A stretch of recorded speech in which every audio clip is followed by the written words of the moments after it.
Hey guys, it's Ivana, and today I'll be showing you a quick video comparing the iPhone 12 Pro Max camera versus the Samsung Galaxy S21 Ultra. This is my experience with the camera, and we'll see how the phone's cameras perform during the daylight versus nighttime. So let's get started. So I went around town to take these pictures. Let's start with the first one. So the first one is of a patio, and I chose one with some colors on purpose. So your iPhone's gonna be on your left, and then your Samsung's gonna be on your right. So you can see here that the colors, the blue color, is much more vibrant on the Samsung versus the iPhone, but both cameras take the details of the pictures pretty well, and they pretty much look the same. So moving on to the next one, here we have snacks.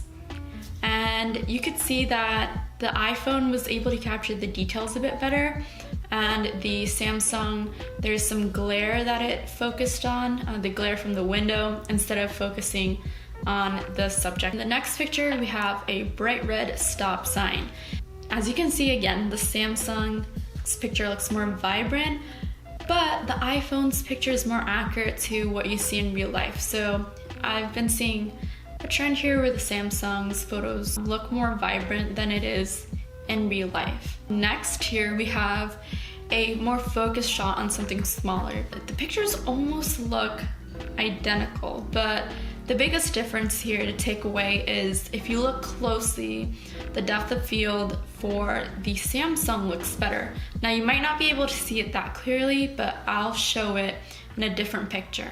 Here's the next picture of my bird. This is a picture taken indoors, but I wanted to emphasize the difference between the two cameras for shots like this. So for the Samsung side, you can see the depth of field is very, very beautiful. You could see that the background is much softer and it looks more professional, and I'm shocked by how professional it looks like. The iPhone looks very similar, but it's not as blurred. But the biggest difference here is for the Samsung, you can see that the edges around the subject, my bird, is a little bit more blurred and not as clear. If you look even closer, the iPhone does better with the details. You can see the feathers much clearer. You could see the little lines. And however on the Samsung, it's a little bit like blurred. It gives you a kind of filtered finish. And the next one is of a building. And so here, the cameras did both very well, but the iPhone looks more accurate to what we saw. The Samsung, in this case, looks a little bit washed away, which is quite the opposite of what we experienced before. Alright, so let's take it to nighttime. We had a lovely dinner downtown. So I ordered a drink. It was really pretty, and there was a candle lit behind it, and I thought this would make a great first shot. So in here you could see that the iPhone's picture looks much brighter and more vibrant in colors versus the Samsung. But the Samsung looks much more realistic. Alright, so next we have a portrait photo. So in this portrait photo, both of the phone's cameras were set in portrait mode, and you can see that the iPhone performed much, much better here. The background is blurred, you have that good depth of field that you're looking for, and the details of the person's face is very much clear, it's all there. Whereas the Samsung had a harder time to try to find the subject, the person, and it didn't really do a great job of blurring the background. As for food, again, the iPhone looks brighter and better. You could see that it picks up the details. If you focus on the celery leaf, you could see the details of it much better. So for the pasta, you could see that obviously, again, the iPhone is much brighter, whereas the Samsung is darker, but the colors look more accurate. So the iPhone picture looks a little bit washed, and you can't really see the colors that much.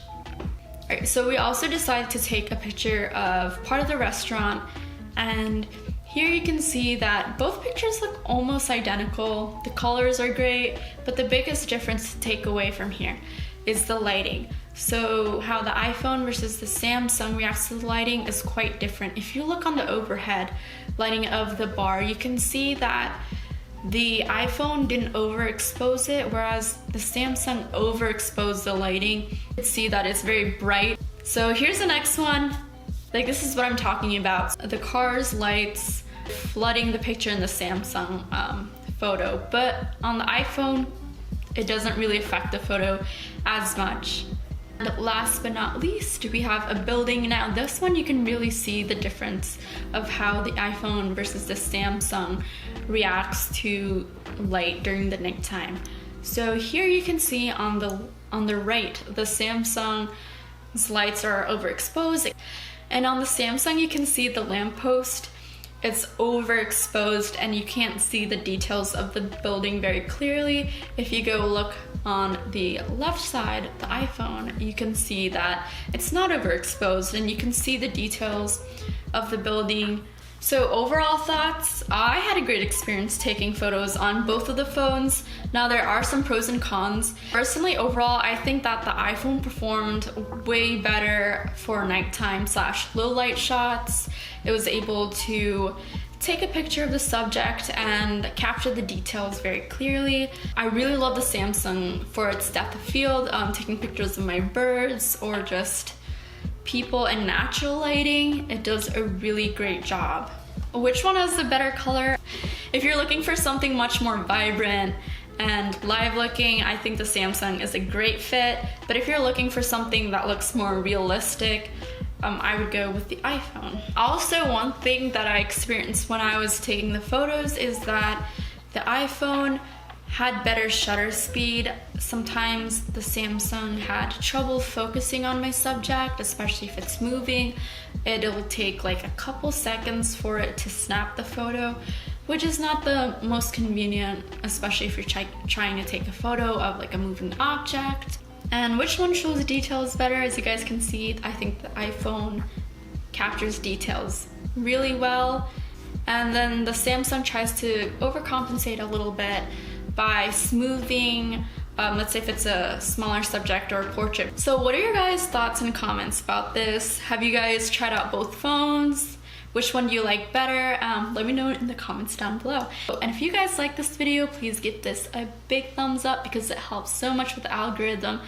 And if you want to see more videos like this in the future, please hit that subscribe button down below. See you guys next time. Bye!